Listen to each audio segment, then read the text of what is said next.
여러분, 삼성전자를 단순히 주가가 많이 올랐냐 덜 올랐냐 이렇게만 보면 안 됩니다. 지금 삼성전자에서 진짜 봐야 할 건 AI 데이터 센터 투자입니다. 빅테크가 서버를 더 깔고 GPU를 더 사고 데이터 센터를 더 짓고 전력 인프라까지 확장하는 흐름이 계속 이어진다면 결국 돈은 반도체로 갈 수밖에 없습니다. 그리고 그 반도체 안에서도 HBM, 서버 D램, SSD, NAND, 패키징, 전력 인프라까지 연결해서 봐야 합니다. 삼성전자를 그냥 메모리 업황 좋아지면 오르는 회사 정도로만 보면 이 큰 흐름이 잘 안 보입니다. 지금 시장은 단순한 반도체 사이클을 보는 게 아니라 AI 인프라 슈퍼 사이클이 진짜로 길어질 수 있는지 보고 있습니다. 그리고 그 한가운데에 삼성전자가 다시 들어올 수 있는지를 보는 겁니다. 요즘 삼성전자 보면서 답답하신 분들 많을 거예요. 이미 많이 오른 거 아닌가? HBM에서는 SK하이닉스가 더 강한 거 아닌가? 삼성전자는 아직 엔비디아 공급망에서 확실한 증명이 필요한 거 아닌가? 이런 생각이 드는 게 당연합니다. 삼성전자는 기대만으로 계속 갈 수 있는 회사가 아닙니다. 크기가 크고 외국인 수급 영향도 크고 코스피 전체와 연결돼 있고 실적 확인도 중요합니다. 그런데 여기서 조금 더 크게 봐야 합니다. 삼성전자가 앞으로 다시 평가받을 수 있느냐는 삼성전자 혼자만의 문제가 아닙니다. AI 데이터 센터 투자가 정말 계속 이어지는지, 빅테크가 서버와 GPU에 계속 돈을 쓰는지, 메모리 가격과 공급 구조가 삼성전자에 유리하게 바뀌는지, 그리고 그 흐름이 HBM과 서버 D램, SSD까지 이어지는지 봐야 합니다. AI 데이터 센터 투자는 그냥 뉴스 한 줄이 아닙니다. 빅테크가 AI에 돈을 쓴다는 건 서버를 산다는 뜻이고 GPU를 산다는 뜻이고 그 GPU 옆에 HBM이 붙는다는 뜻이고 서버 안에 D램과 SSD가 들어간다는 뜻입니다. 그리고 데이터 센터가 커지면 전력도 필요하고 냉각도 필요하고 변압기와 전선, 전력 장비도 필요합니다. 그러니까 AI 투자는 엔비디아만의 이야기가 아닙니다. 엔비디아에서 시작된 돈이 HBM으로 가고 서버 메모리로 가고 저장 장치로 가고 반도체 장비로 가고 전력 인프라로 번질 수 있는 구조입니다. 여기서 삼성전자가 중요한 이유가 나옵니다. 삼성전자는 HBM만 보는 회사가 아닙니다. D램, NAND, 서버용 SSD, HBM, 모바일 D램, 패키징, 파운드리까지 같이 봐야 하는 회사입니다. AI 데이터 센터가 커질수록 삼성전자가 들어갈 수 있는 자리가 하나가 아니라는 뜻입니다. 쉽게 말하면 이렇습니다. AI 데이터 센터를 하나의 큰 공장이라고 생각해 볼게요. 엔비디아 GPU는 그 공장의 가장 비싼 핵심 기계입니다. 이 기계가 일을 엄청 빠르게 합니다. 그런데 기계만 있다고 공장이 돌아가나요? 재료를 빠르게 넣어줘야 하고 완성된 데이터를 저장해야 하고 전기가 안정적으로 들어와야 하고 열도 식혀야 하고 기계들이 서로 잘 연결돼야 합니다. GPU만 있어서는 안 됩니다. GPU가 일을 하려면 HBM이 필요하고 서버 전체가 돌아가려면 D램이 필요하고 데이터를 저장하려면 SSD가 필요하고 데이터 센터가 커지려면 전력 인프라가 필요합니다. 이게 삼성전자를 봐야 하는 이유입니다. 삼성전자는 AI 데이터 센터 안에서 메모리와 저장 장치 쪽에 넓게 걸쳐 있는 회사입니다. HBM만 놓고 보면 답답한 부분이 있을 수 있지만 AI 데이터 센터 전체를 보면 이야기가 달라질 수 있습니다. 그동안 시장은 삼성전자를 조금 좁게 봤습니다. HBM에서 SK하이닉스가 앞서갔다. 엔비디아 공급망에서 삼성전자는 아직 확인이 필요하다. 수율이 중요하다. 고객사 테스트가 중요하다. 이 말들 다 맞습니다. 틀린 말이 아니에요. 그런데 삼성전자를 HBM 하나로만 평가하면 삼성전자의 넓은 포트폴리오를 놓칠 수 있습니다. AI 서버에는 HBM만 들어가는 게 아닙니다. HBM은 GPU 옆에서 초고속으로 데이터를 밀어주는 역할을 합니다. 서버 D램은 시스템 전체의 작업 공간을 맡습니다. SSD는 대용량 데이터를 저장하고 불러오는 역할을 합니다. NAND는 AI 데이터 센터의 저장 수요와 연결됩니다. 그리고 차세대 메모리와 패키징, 파운드리까지 붙으면 삼성전자는 단순 메모리 회사가 아니라 AI 서버 인프라의 핵심 공급망으로 다시 볼 수 있습니다. 여기서 HBM 이야기를 빼놓을 수는 없습니다. AI 서버 안에서 HBM은 정말 중요합니다. 엔비디아 GPU가 AI 서버의 두뇌라면 HBM은 그 두뇌가 계속 일할 수 있게 데이터를 밀어주는 혈관 같은 역할을 합니다. 두뇌가 아무리 좋아도 혈액이 제대로 돌지 않으면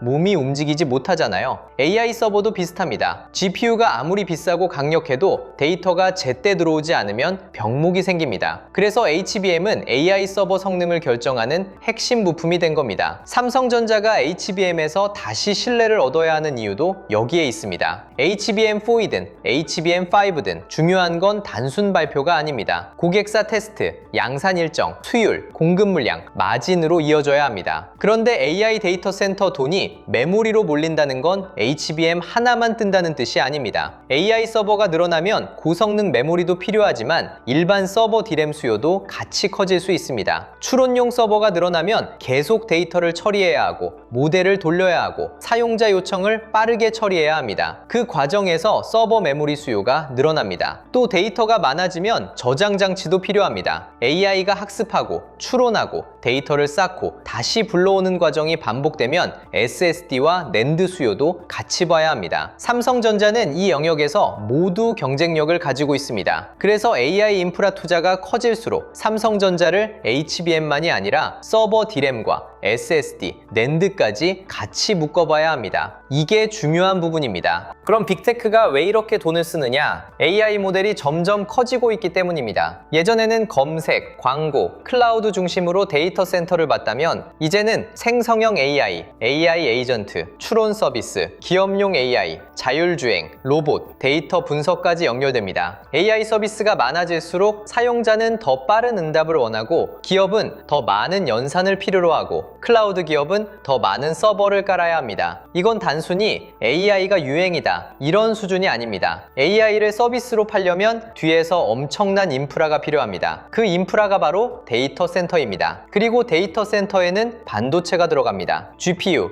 HBM, CPU, 서버 D램, SSD, 네트워크 반도체, 전력 반도체까지 들어갑니다. 이 흐름이 이어지면 삼성전자에게도 기회가 생길 수 있습니다. 물론 여기서 좋은 면만 보면 안 됩니다. 빅테크가 AI 인프라에 돈을 엄청 쓰고 있다는 건 삼성전자와 반도체 업계에는 기회입니다. 하지만 동시에 부담도 있습니다. 데이터 센터 투자는 돈이 많이 들어갑니다. 서버를 사고, 토지를 확보하고, 전력을 끌어오고, 냉각 설비를 만들고, 네트워크를 구축해야 합니다. 그리고 투자한 돈이 바로 수익으로 돌아오는 것도 아닙니다. AI 서비스가 실제 매출로 이어지고, 기업 고객이 돈을 내고 쓰고, 클라우드 사용량이 늘어나야 투자가 정당화됩니다. 그래서 빅테크 AI 투자를 볼 때는 무조건 좋다로만 보면 안 됩니다. 투자 규모가 커지는 건 기회지만 그 투자에 대한 수익화가 늦어지면 시장에서는 부담으로 볼 수도 있습니다. 이게 삼성전자 투자에서도 중요합니다. 삼성전자 입장에서는 빅테크가 계속 돈을 쓰는 게 좋습니다. 그 돈이 AI 서버로 가고 AI 서버가 HBM과 서버 D램, SSD를 필요로 하면 삼성전자에게 기회가 생깁니다. 그런데 이 흐름이 실제 돈이 되려면 삼성전자가 고객사가 원하는 제품을 제때 공급해야 합니다. HBM은 수율을 잡아야 하고 서버 D램은 가격과 물량이 좋아져야 하고 SSD와 낸드는 수요 회복과 가격 개선이 필요합니다. AI 데이터 센터가 커진다고 해서 모든 메모리 회사가 똑같이 돈을 버는 건 아닙니다. 누가 고객사 요구를 맞추느냐, 누가 안정적으로 공급하느냐, 누가 수율을 잡느냐, 누가 마진을 지키느냐가 중요합니다. 삼성전자는 이걸 증명해야 합니다. 그래서 삼성전자는 아직 끝난 게 아니라 이제 다시 증명해야 하는 구간에 들어왔다고 보는 게 맞습니다. 수율 이야기도 여기서 다시 연결됩니다. 수율은 기술 이야기가 아니라 돈 이야기입니다. 제품을 100개 만들었는데 정상 제품이 70개 나오느냐, 90개 나오느냐에 따라 회사가 벌 수 있는 돈이 달라집니다. 같은 장비, 같은 인력, 같은 시간, 같은 공장을 쓰는데 팔 수 있는 정상 제품이 많아지면 이익률이 좋아집니다. HBM 같은 고부가 메모리는 특히 그렇습니다. 가격은 높지만 만들기 어렵습니다. 여러 층을 쌓아야 하고 정교하게 연결해야 하고 발열도 잡아야 하고 고객사 스펙도 맞춰야 합니다. 그래서 HBM에서 수율이 잡힌다는 건 기술이 좋아졌다는 말에서 끝나는 게 아닙니다. 삼성전자가 AI 데이터 센터 돈을 실적으로 가져올 수 있는 구조가 만들어진다는 뜻입니다. 수율이 잡혀야 마진이 좋아지고 마진이 좋아져야 실적이 바뀌고 실적이 바뀌어야 주가 평가도 달라질 수 있습니다. 이걸 공장으로 비유해 볼게요. 공장에 주문이 밀려 들어옵니다. 손님은 많습니다. 주문도 큽니다. 그런데 공장에서 분량이 많이 나오면 어떻게 될까요? 매출 기회는 있는데 실제로 팔 수 있는 제품이 줄어듭니다. 재료비는 들어갔고 전기료도 썼고 인건비도 나갔는데 정상 제품이 적게 나오면 남는 돈이 줄어듭니다. 반대로 수율이 올라가면 같은 비용으로 더 많이 팔 수 있습니다. 이게 반도체에서 엄청 중요합니다. AI 데이터 센터 투자가 커진다는 건 주문이 많아질 가능성이 있다는 뜻입니다. 하지만 주문이 많아져도 삼성전자가 안정적으로 만들고 고객사 기준을 맞추고 수익성 있게 공급해야 진짜 돈이 됩니다. 그래서 AI 인프라 투자 1조 달러 시대를 이야기할 때도 결국 수율과 마진으로 돌아와야 합니다. 삼성전자 주주분들이 여기서 봐야 할 건 AI 투자가 크다는 말 자체가 아닙니다. 그 돈이 삼성전자 제품으로 얼마나 연결되느냐입니다. 첫째, HBM입니다. AI 서버의 핵심 병목을 풀어주는 메모리이기 때문에 삼성전자가 HBM4E와 HBM5에서 고객사 신뢰를 회복하는지 봐야 합니다. 둘째, 서버 D램입니다. AI 서버와 클라우드 인프라가 커지면 일반 서버 메모리 수요도 같이 봐야 합니다. 셋째, SSD와 낸드입니다. AI 데이터가 늘어나고 추론과 저장 수요가 커질수록 고성능 저장 장치 수요도 연결될 수 있습니다. 넷째, 패키징과 파운드리입니다. AI 반도체는 점점 더 복잡해지고 있습니다. HBM과 GPU가 가까이 붙어야 하고 베이스 다이와 인터포저, 패키징 기술이 중요해집니다. 삼성전자가 이 영역에서 얼마나 경쟁력을 보여주는지도 봐야 합니다. 외국인 수급도 이 큰 흐름 안에서 봐야 합니다. 외국인은 삼성전자를 그냥 한국 대표주라서 사는 게 아닙니다. 엔비디아 흐름을 보고 AI 서버 투자 사이클을 보고 미국 금리와 달러를 보고 원화 환율을 보고 한국 반도체 ETF와 코스피 대형주 비중까지 같이 봅니다. 빅테크가 AI 인프라에 돈을 계속 쓰고 그 돈이 메모리와 저장 장치 수요로 이어진다면 외국인 입장에서도 삼성전자를 다시 계산할 수 있습니다. 삼성전자가 HBM에서 다시 기회를 잡을 수 있나? 서버 D램과 SSD까지 같이 좋아질 수 있나? AI 메모리 사이클이 더 길어질 수 있나? 한국 반도체를 다시 비중 있게 담을 만한가? 이런 질문이 수급으로 나타납니다. 그래서 하루 외국인이 샀다, 팔았다만 보면 부족합니다. 며칠 이어지는지, 위에서 받아주는지, 기관과 같이 들어오는지, 반도체 전체로 돈이 번지는지 봐야 합니다. 금리와 환율도 같이 봐야 합니다. AI 데이터 센터 투자는 자본 집약적인 투자입니다. 돈이 많이 들어갑니다. 그런데 금리가 높으면 빅테크의 투자 부담도 커지고 데이터 센터 프로젝트의 수익성도 더 꼼꼼하게 따지게 됩니다. 달러가 강하고 원화가 약하면 외국인 입장에서는 한국 주식 매수에 신중해질 수 있습니다. 반대로 금리 부담이 줄어들고 달러 강세가 완화되고 AI 투자 사이클이 계속 이어진다면 한국 반도체 대형주에는 더 좋은 환경이 될 수 있습니다.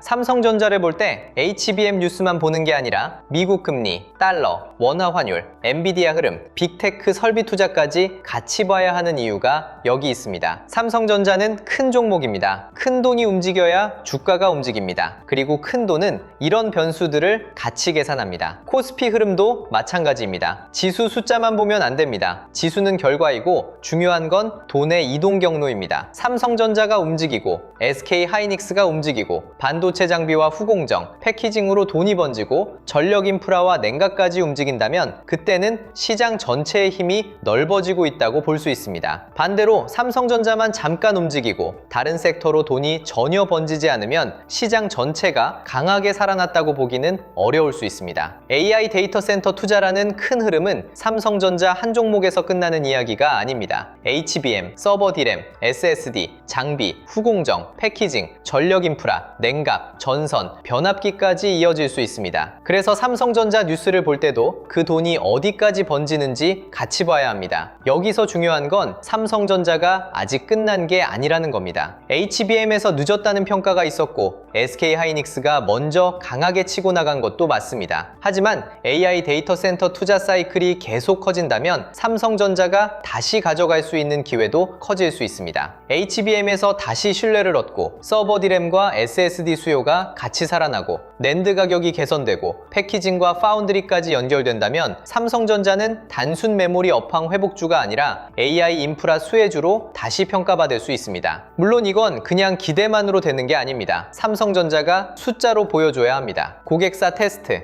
양산, 수율, 공급 물량, 마진, 실적 추정치 변화, 이 순서가 이어져야 합니다. 투자자 입장에서 대응 기준도 분명해야 합니다. AI 인프라 투자 규모가 커진다고 해서 무조건 따라가면 안 됩니다. 좋은 산업과 좋은 매수 자리는 다릅니다. 좋은 회사와 좋은 진입 자리도 다릅니다. 삼성전자가 좋게 보이더라도 그 가격 위에서 누가 사는지 봐야 합니다. 거래량이 붙는지, 외국인 수급이 이어지는지, 기관이 같이 들어오는지, 반도체 전체로 돈이 번지는지, 환율과 금리가 방해하지 않는지 봐야 합니다. AI 데이터 센터 투자 뉴스가 나왔을 때 삼성전자만 반짝 오르고 끝나는지, 아니면 SK하이닉스, 장비주, 후공정, 전력인프라까지 같이 움직이는지 확인해야 합니다. 돈이 퍼지면 흐름이 강해지는 거고, 돈이 한 곳에서만 멈추면 아직 조심해야 합니다. 삼성전자를 보는 기준도 조금 바뀌어야 합니다. 예전에는 D램 가격만 봐도 어느 정도 방향을 잡을 수 있었습니다. D램 가격이 좋아지면 삼성전자 실적도 좋아지고 반도체 사이클도 돌아오고 주가도 반응하는 구조였죠. 지금은 더 복잡합니다. D램 가격도 봐야 하지만 HBM 공급도 봐야 하고, 서버 D램 수요도 봐야 하고,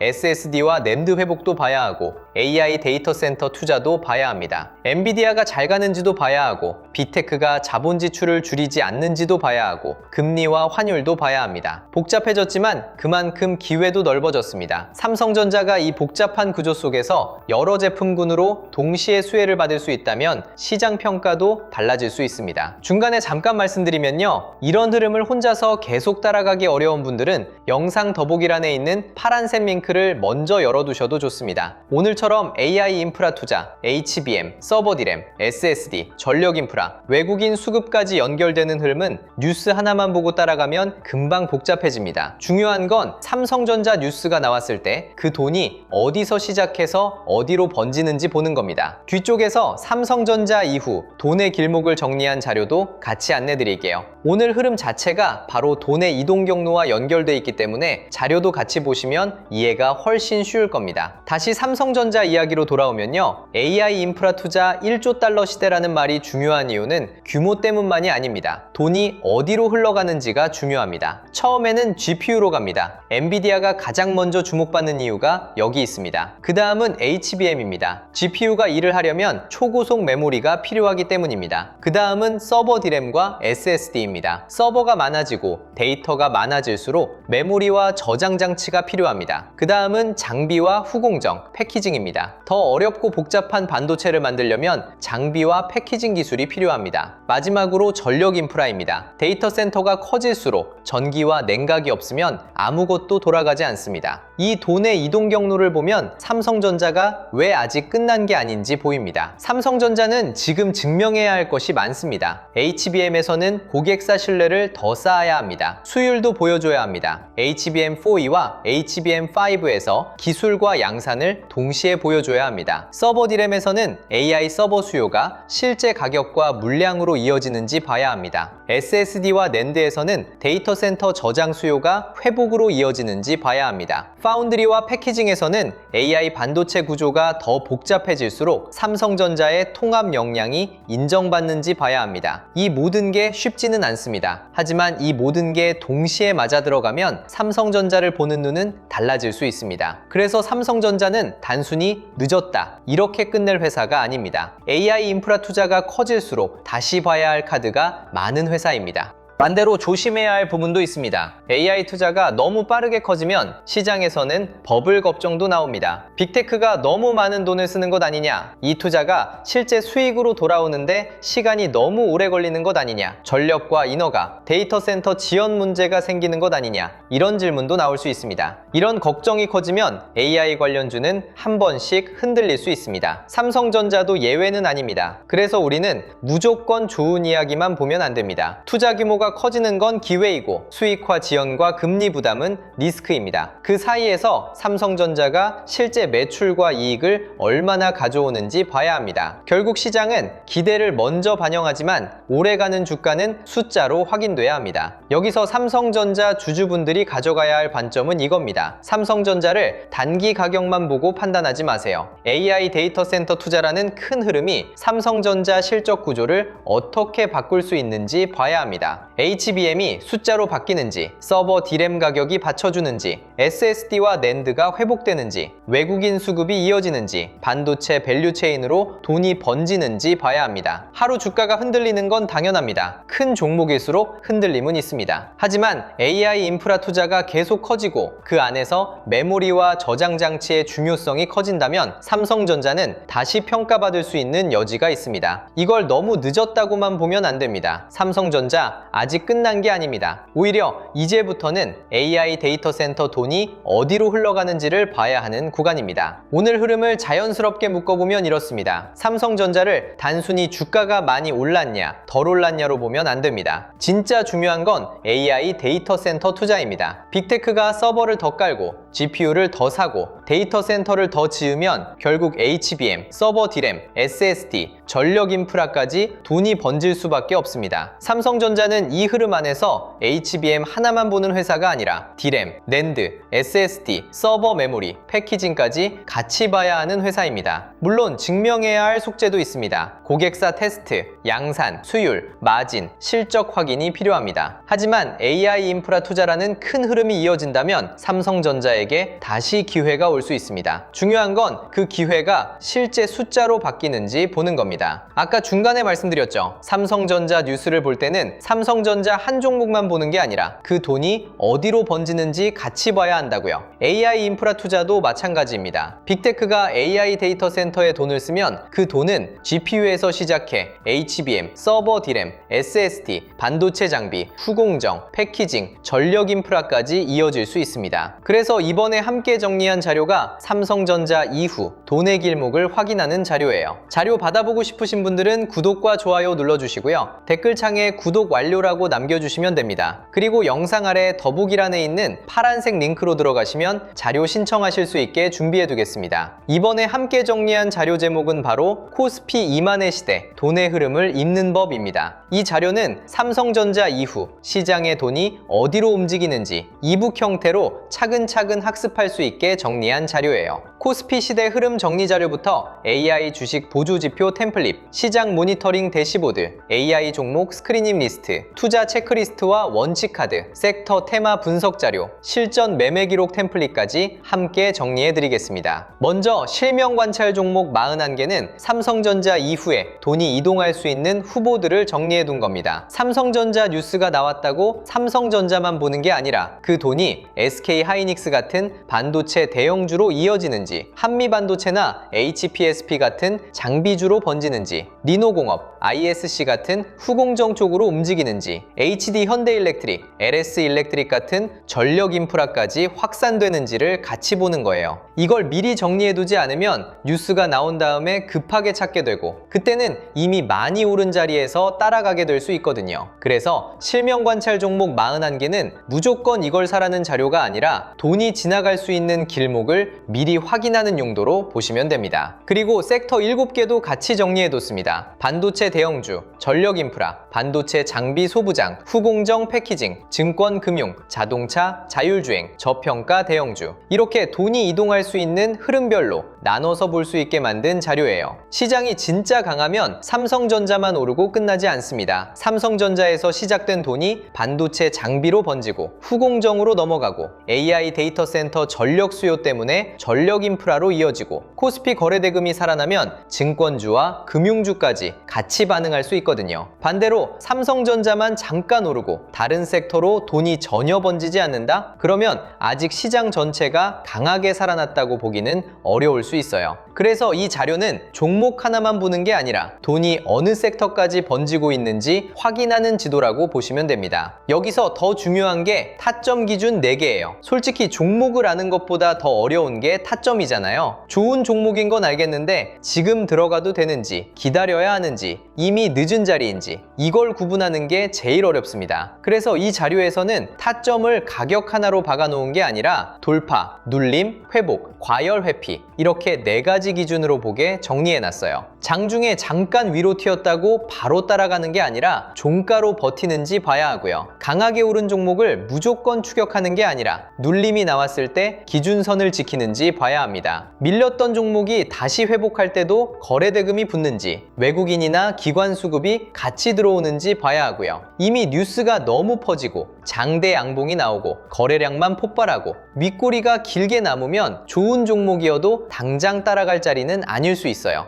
그리고 매매 전 체크 10가지도 꼭 봐야 합니다. 사실 손실은 종목을 몰라서 나는 경우보다 기준 없이 들어가서 나는 경우가 훨씬 많아요. 뉴스 보고 급하게 들어가고 이미 많이 오른 자리에서 따라가고 비중을 한 번에 크게 넣고 손절 기준 없이 버티고 나중에는 내가 왜 샀는지도 기억이 안 나는 경우가 많잖아요. 그래서 이 자료에는 매매 전에 반드시 확인해야 할 체크리스트 10가지를 넣어놨습니다. 내가 뉴스에 끌려 들어가는 건 아닌지, 이미 너무 오른 자리는 아닌지, 거래량이 붙고 있는지, 외국인이나 기관 수급이 들어오는지, 섹터 전체로 돈이 번지고 있는지, 손절이나 비중 축소 기준이 있는지, 한 번에 비중을 너무 크게 넣는 건 아닌지, 분할 진입 계획이 있는지, 내 투자 기간이 단기인지 중장기인지, 나중에 복귀할 수 있는 매매인지, 이걸 매매 전에 한 번만 체크해도 감정 매매를 많이 줄일 수 있어요. 내가 지금 사고 싶은 이유가 진짜 돈의 흐름 때문인지, 아니면 뉴스 제목 보고 마음이 급해진 건지 한 번 걸러낼 수 있거든요. 그러니까 이 자료를 받으시면 처음부터 41개 종목을 다 보려고 하지 마세요. 먼저 시장에서 돈이 어디로 가는지 보는 게 먼저예요. 반도체 대형주인지, 장비 소부장인지, 후공정인지, 전력 인프라인지, 증권 금융인지, 자동차나 저평가 대형주 쪽인지 먼저 보는 겁니다. 그 다음 7개 섹터 중에서 지금 간한 섹터를 고르고 그 안에서 실명 관찰 종목 41개 중 몇 개만 압축해서 보면 돼요. 그리고 바로 매수하는 게 아니라 타점 기준 4개에 맞는지 확인해야 합니다. 돌파가 진짜인지, 눌림에서 버티는지, 회복이 거래대금과 같이 나오는지, 이미 과열된 자리는 아닌지 보는 거죠. 마지막에는 매매 전 체크 10가지로 한 번 더 걸러야 합니다. 이 과정을 거치면 남들이 산다니까 나도 산다가 아니라 돈이 이쪽으로 이동하고 있고 조건도 맞고 내 기준에도 맞다. 이렇게 매매가 달라질 수 있어요. 여러분, 시장에서 제일 위험한 건 모르는 종목이 아닙니다. 오히려 애매하게 아는 종목을 기준 없이 따라 들어가는 게 더 위험합니다. 삼성전자 뉴스가 나왔을 때도 삼성전자만 볼 게 아니라 그 돈이 어디까지 번지는지 봐야 하고요.